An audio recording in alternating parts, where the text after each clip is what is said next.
Soal IPAS kelas 6, semester 1 Kurikulum Merdeka, Bab 1, Bagaimana tubuh kita bergerak. Indikator soal nomor 1, peserta didik dapat memahami dan menjelaskan fungsi utama rangka dalam tubuh manusia. Soal nomor 1, fungsi utama dari rangka manusia adalah untuk apa? Apakah A. Melindungi organ dalam, B. Menyediakan tenaga untuk gerak, C. Membantu proses pencernaan, atau D. Mengatur suhu tubuh.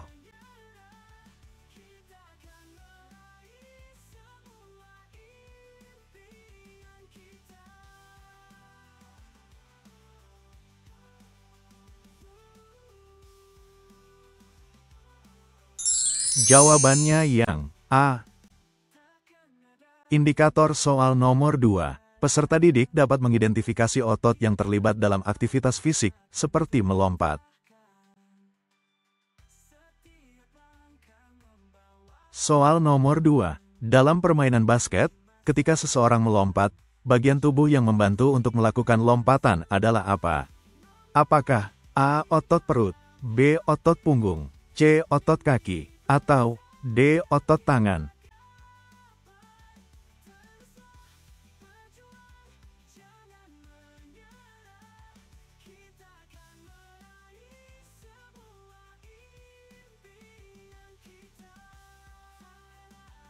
Jawabannya yang C.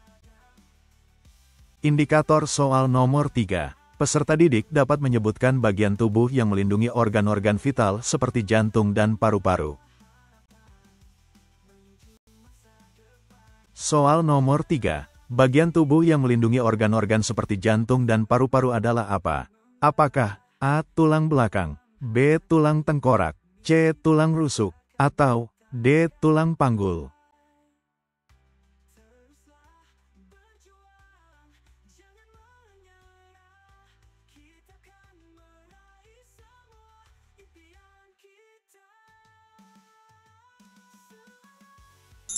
Jawabannya yang C.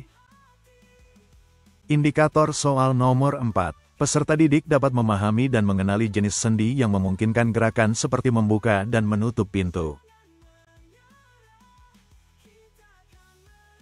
Soal nomor 4. Sendi yang memungkinkan gerakan seperti membuka dan menutup pintu adalah apa? Apakah A. Sendi peluru, B. Sendi engsel, C. Sendi pelana, atau D. Sendi putar?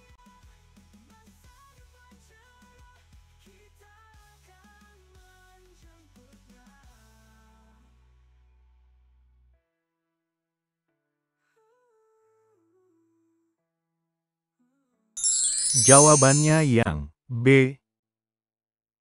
Indikator soal nomor 5. Peserta didik dapat membedakan otot yang bekerja tanpa disadari dari otot yang dapat dikendalikan secara sadar.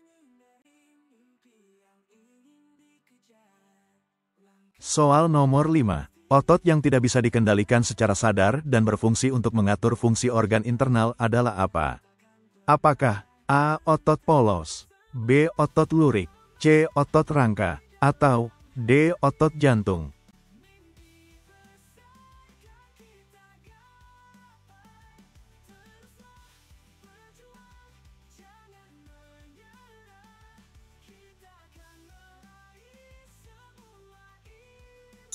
Jawabannya yang A. Indikator soal nomor 6. Peserta didik dapat menjelaskan contoh sendi yang memiliki gerakan terbatas, seperti yang ditemukan antara tulang rusuk dan tulang dada.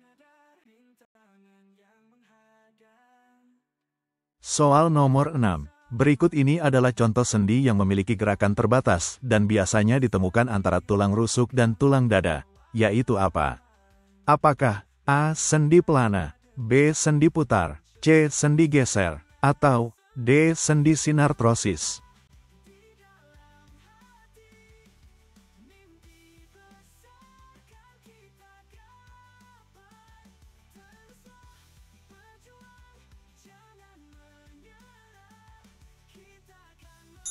Jawabannya yang D.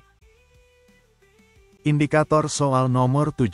Peserta didik dapat mengenali jenis sendi yang memungkinkan gerakan dalam berbagai arah, seperti pada bahu dan pinggul. Soal nomor 7. Perhatikan gambar berikut. Sendi yang terdapat pada bahu dan pinggul adalah contoh dari sendi apa? Apakah A. Sendi pelana, B. Sendi engsel, C. Sendi peluru, atau D. Sendi putar?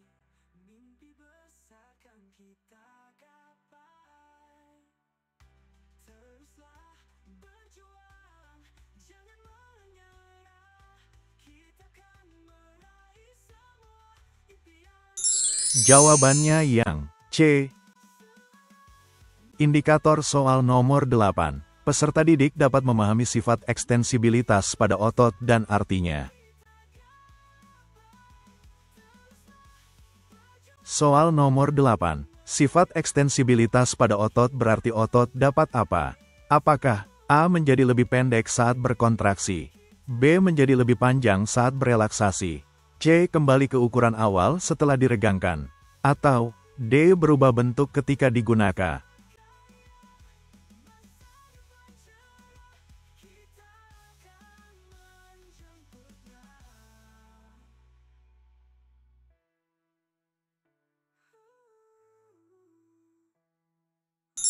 Jawabannya yang B.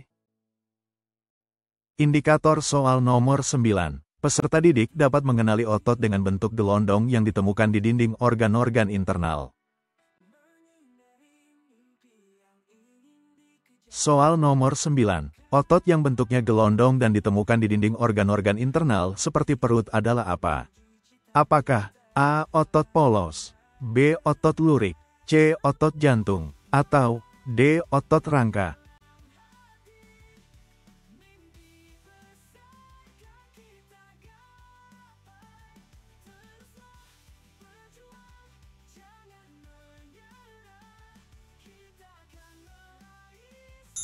Jawabannya yang A. Indikator soal nomor 10. Peserta didik dapat memahami dan menjelaskan jenis otot yang digunakan saat mengunyah makanan. Soal nomor 10. Saat kita mengunyah makanan, otot yang digunakan adalah apa? Apakah A. Otot jantung, B. Otot rangka, C. Otot polos, atau D. Otot lurik?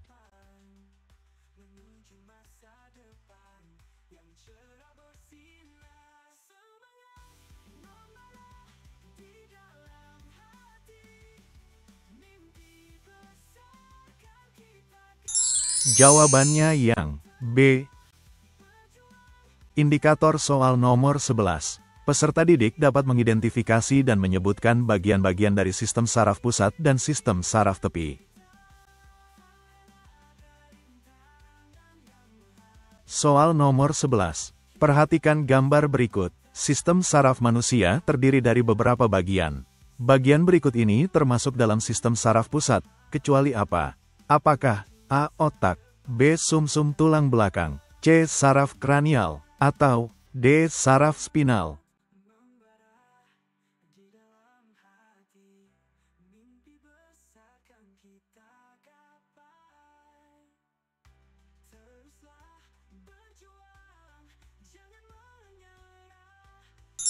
Jawabannya yang C. Indikator soal nomor 12. Peserta didik dapat menjelaskan bagaimana sistem saraf merespons dan mengatasi rangsangan dari lingkungan. Soal nomor 12. Ketika seseorang merasakan nyeri akibat terjepit pintu, reaksi tersebut terjadi karena sistem saraf bagaimana? Apakah A. Mengirimkan informasi ke otak, B. Merespons sinyal dari luar tubuh, C. Mengatur fungsi organ tubuh, atau D. Menerima dan memproses rangsangan dari lingkungan?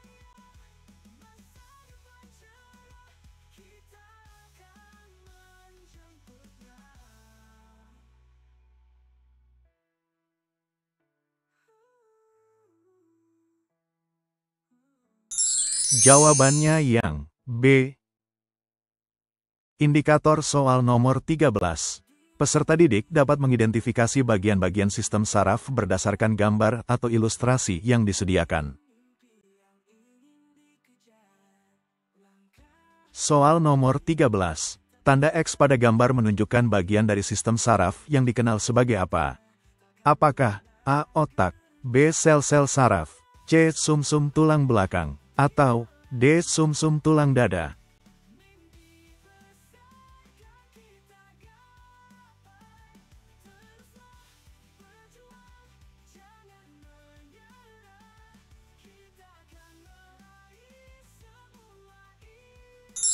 Jawabannya yang C. Indikator soal nomor 14. Peserta didik dapat membedakan dan mengelompokkan bagian-bagian sistem saraf berdasarkan fungsinya sebagai bagian dari sistem saraf pusat atau sistem saraf tepi. Soal nomor 14. Perhatikan tabel berikut. Nomor bagian-bagian tubuh. 1. Otak. 2. Sumsum tulang belakang. 3. Saraf kranial. 4. Sel-sel saraf. Dalam tabel tersebut, nomor yang menunjukkan bagian dari sistem saraf tepi adalah berapa? Apakah A1 dan 3, B2 dan 3, C1 dan 4, atau D3 dan 4?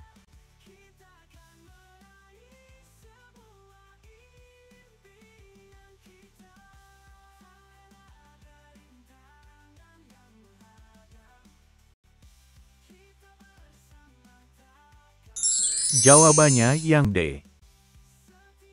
Indikator soal nomor 15. Peserta didik dapat menjelaskan fungsi dari sistem saraf yang menghubungkan otak dengan bagian-bagian tubuh lainnya. Soal nomor 15. Sistem saraf yang menghubungkan otak dengan seluruh bagian tubuh dikenal sebagai apa? Apakah A. Sistem saraf pusat, B. Sistem saraf otonom, C. Sistem saraf perifer, atau D. Sistem saraf somatik?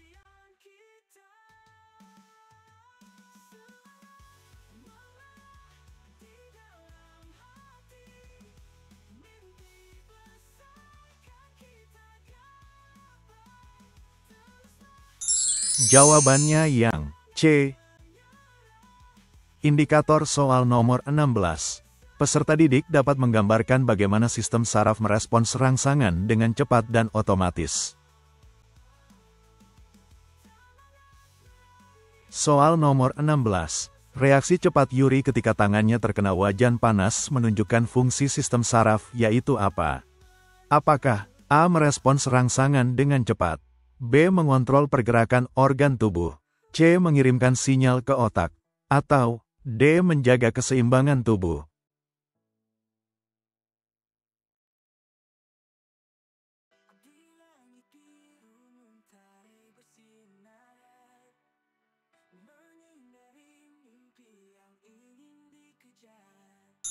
Jawabannya yang A.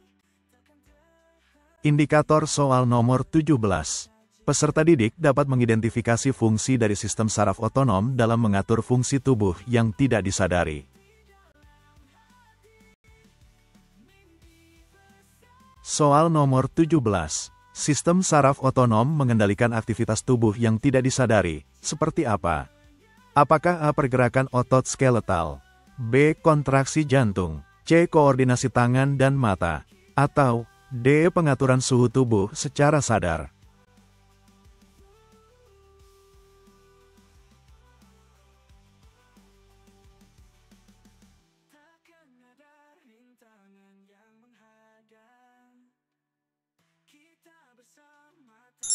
Jawabannya yang B. Indikator soal nomor 18. Peserta didik dapat menjelaskan dua bagian utama dari sistem saraf otonom dan fungsinya. Soal nomor 18. Sistem saraf otonom dibagi menjadi dua bagian utama, yaitu apa? Apakah A. Saraf parasimpatik dan saraf simpatik, B. Saraf sensorik dan saraf motorik, C. Saraf somatik dan saraf autonomik, atau D. Saraf kranial dan saraf spinal?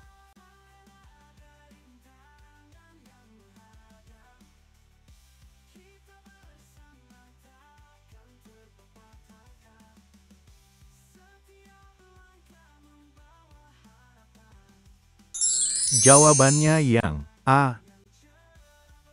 Indikator soal nomor 19.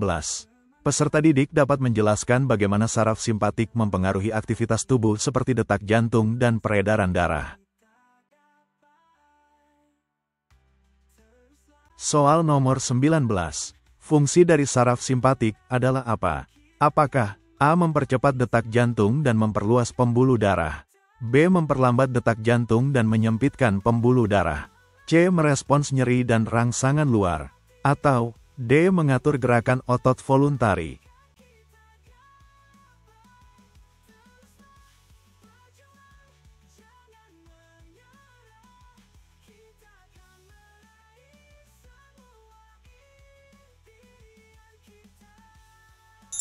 Jawabannya yang A. Indikator soal nomor 20.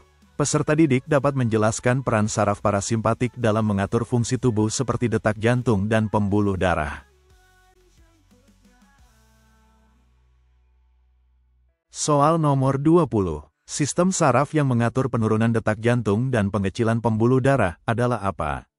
Apakah A. Saraf parasimpatik, B. Saraf simpatik, C. Saraf motorik, atau D. Saraf sensorik?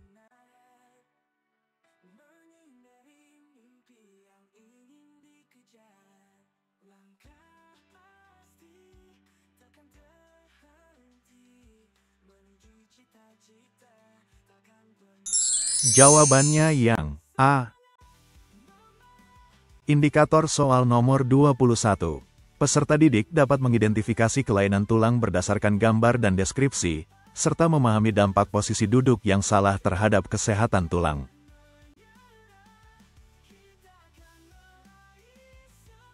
Soal nomor 21.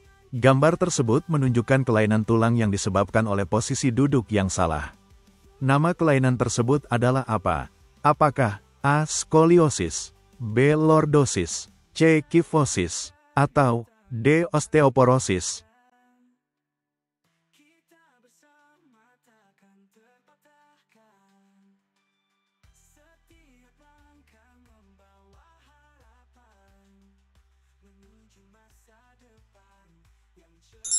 Jawabannya yang A. Indikator soal nomor 22. Peserta didik dapat menjelaskan penyakit terkait dengan penurunan kepadatan tulang, serta membedakannya dari penyakit lain yang mempengaruhi sistem gerak. Soal nomor 22. Apa nama penyakit yang mengakibatkan tulang menjadi rapuh dan mudah patah karena penurunan kepadatan tulang? Apakah A. Lordosis, B. Skoliosis, C. Osteoporosis, atau D. Kifosis?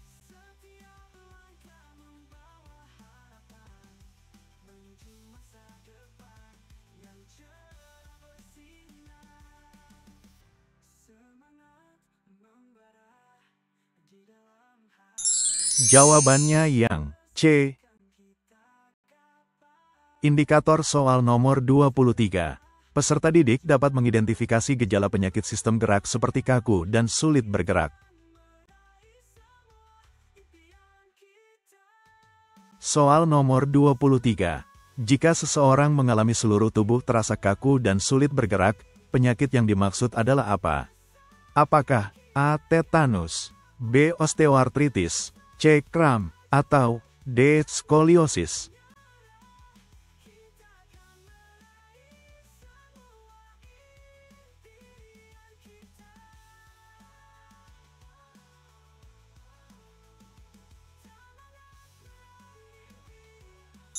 Jawabannya yang C. Indikator soal nomor 24. Peserta didik dapat membaca dan memahami tabel untuk mengidentifikasi ciri-ciri kelainan tulang, seperti kifosis, dan mengaitkannya dengan kondisi yang tepat. Soal nomor 24. Perhatikan tabel berikut. No keadaan. 1. Tulang keropos dan mudah patah. Kelainan tulang punggung bagian bawah melengkung berlebihan. 3. Kelainan tulang punggung yang membengkok ke kanan atau ke kiri. 4. Kondisi tulang belakang bagian punggung atas membulat berlebihan. Berdasarkan tabel tersebut, nomor mana yang menunjukkan kondisi kifosis? Apakah A1, B2, C3, atau D. 4?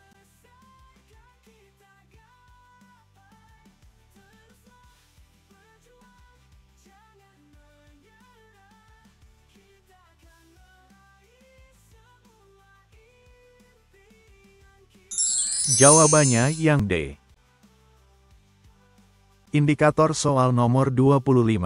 Peserta didik dapat mengenali pentingnya kalsium dan nutrisi lain dalam makanan untuk menjaga kesehatan tulang dan memilih makanan yang sesuai. Soal nomor 25. Untuk menjaga kekuatan tulang, makanan yang baik dikonsumsi adalah apa? Apakah A. Magnesium, B. Kalsium, C. Protein, atau D. Serat?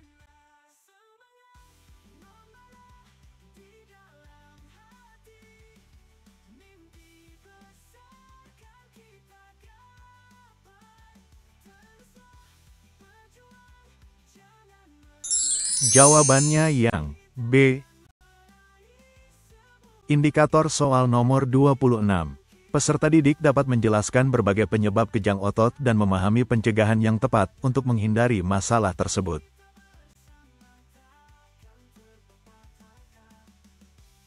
Soal nomor 26. Apa penyebab umum dari kejang otot?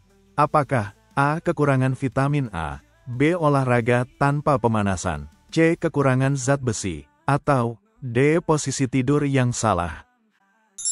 Jawabannya yang B. Indikator soal nomor 27. Peserta didik dapat menganalisis gambar yang berkaitan dengan kesehatan tulang untuk menentukan jenis kelainan atau kondisi tulang yang ditunjukkan. Soal nomor 27. Berdasarkan gambar yang diberikan, yang benar adalah apa? Apakah A. Gambar 1 sama dengan lordosis dan gambar 2 sama dengan skoliosis? B. Gambar 1 sama dengan sehat dan gambar 2 sama dengan kifosis? C. Gambar 3 sama dengan skoliosis dan gambar 4 sama dengan lordosis? Atau D. Gambar 3 sama dengan kifosis dan gambar 4 sama dengan sehat?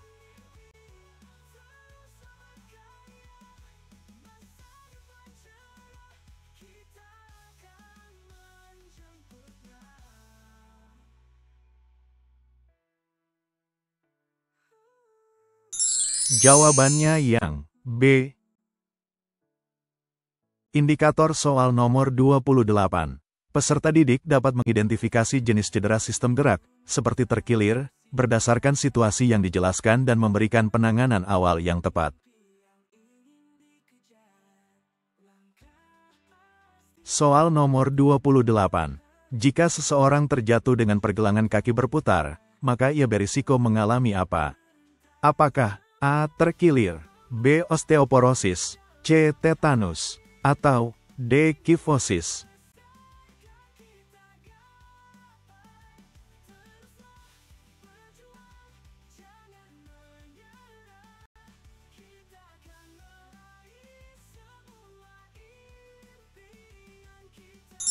Jawabannya yang A.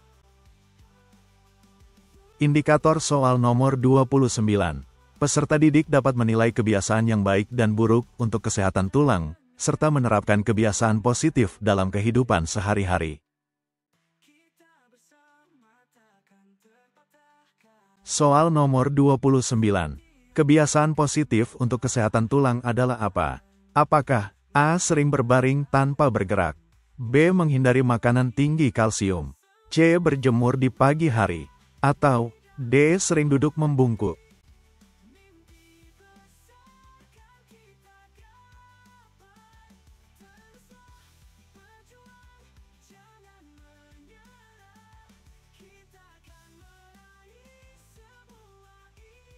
Jawabannya yang C.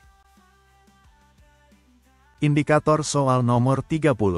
Peserta didik dapat memahami manfaat olahraga untuk kesehatan tulang dan menjelaskan bagaimana berbagai aktivitas fisik dapat meningkatkan kekuatan tulang. Soal nomor 30. Manfaat olahraga bagi kesehatan tulang adalah apa? Apakah A. Meningkatkan ketahanan tulang, B. Mengurangi risiko infeksi, C. Memperbaiki kualitas tidur, atau D. Meningkatkan daya ingat?